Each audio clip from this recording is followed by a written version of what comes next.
Shalom saudara, salam jumpa kembali dengan saya Dr. Indra. Pada akhirnya kita sampai kepada prinsip baptis yang keempat dan yang terakhir tentang kebebasan agama.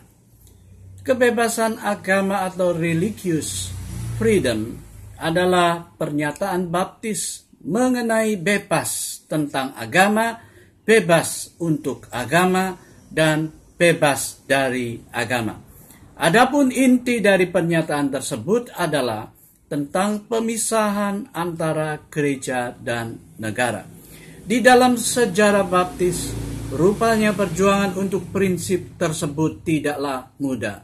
Di antara orang-orang baptis sendiri, terdapat perbedaan penafsiran Alkitab antara berpegang pada Roma 13 ayat 1-7 yang memberikan penghormatan kepada pemerintah, atau berpegang pada Wahyu 13 yang menentang pemerintah, atau berpegang pada Matius 22 ayat 15-22 yang baik mengakui dan sekaligus membatasi pemerintah. Selain itu, perjuangan terhadap prinsip itu juga telah menyebabkan pengorbanan para martir baptis seperti Thomas Helwys, Roger Williams, John Clark, Obadiah Holmes, Isaac Backus, John Leland, dan lain-lain. Saudara, meskipun demikian, orang-orang baptis tetap konsisten sampai sekarang untuk tetap berpegang pada prinsip tersebut. Dasar bagi prinsip kebebasan agama.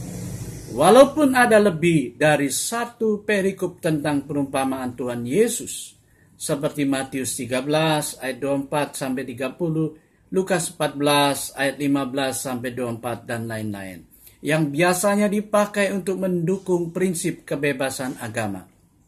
Kaum baptis pada umumnya mendasarkan kepercayaannya itu pada 3 hal pokok.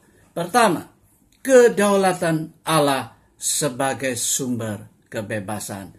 Yang kedua, penciptaan manusia yang segambar dengan rupa Allah, yang memberi kepadanya suatu kebebasan untuk berpikir dan memilih.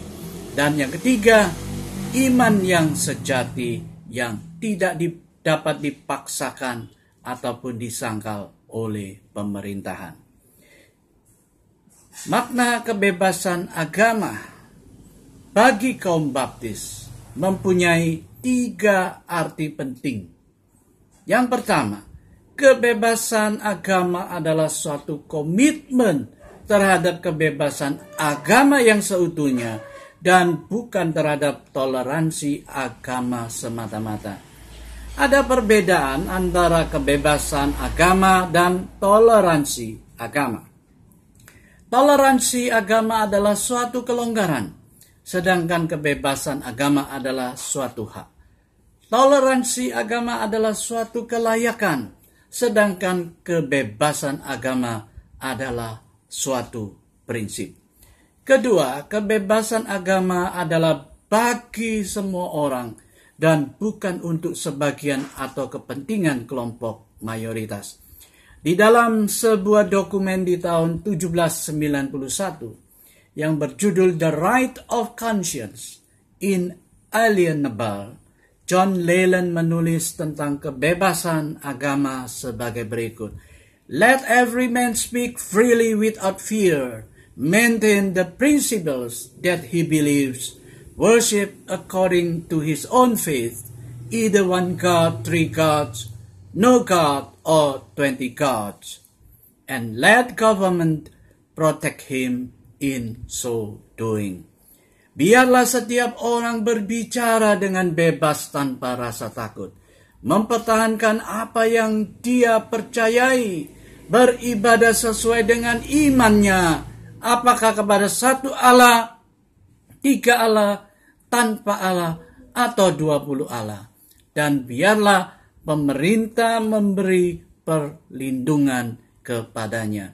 Saudara, begitu pula E.W. Mullins menulis hal yang sama di tahun 1923. Baptists believe in religious liberty for themselves, but they believe in it equally for all men.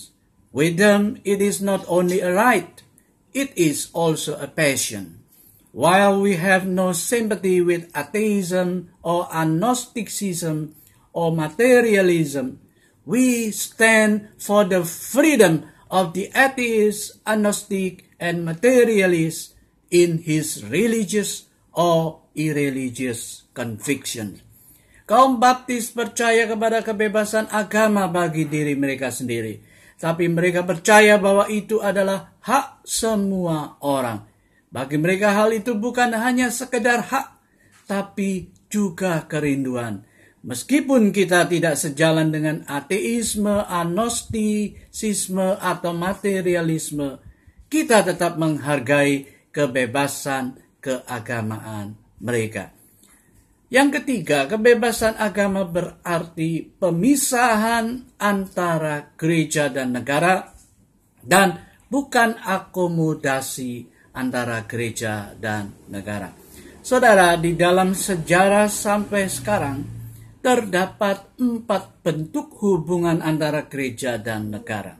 Pertama, gereja di atas negara, seperti tampak jelas di abad pertengahan. Kedua, gereja di bawah negara, seperti tampak jelas di dalam negara-negara komunis pada abad ke-20. Ketiga, suatu akomodasi antara sebuah gereja tertentu dan negara, seperti tampak dalam gereja Anglikan di Inggris. Dan yang keempat, pemisahan antara gereja dan negara, seperti tampak jelas di negara Amerika sekarang ini. Saudara, dengan tepat bentuk pemisahan itu dijelaskan sebagai berikut. Orang-orang Baptis berpendapat bahwa negara dan gereja dapat dengan lebih baik menjalankan tugas-tugas mereka yang dari Allah jika mereka tetap terpisah. Berdasarkan Matius 22 ayat 21. Hendaknya jangan ada kuasa pemerintah di atas jiwa-jiwa manusia. Berdasarkan Kisah Para Rasul 5 ayat 29. Gereja pun hendaknya jangan berniat menguasai atau memakai negara. Gereja tidak boleh menyandarkan diri kepada negara dalam mencukupi keperluan, baik yang berupa uang maupun yang lainnya. Gereja dan negara hendaknya tetap terpisah, tapi seharusnya saling menolong dalam menunaikan tugas-tugas mereka. Saudara, pada masa sekarang, hal itu lebih dikenal dengan ungkapan sebuah gereja yang bebas di dalam sebuah negara yang bebas. Saudara, seperti pada awalnya, hingga kini pun, prinsip Baptis tentang kebebasan agama terus mendapat tantangan.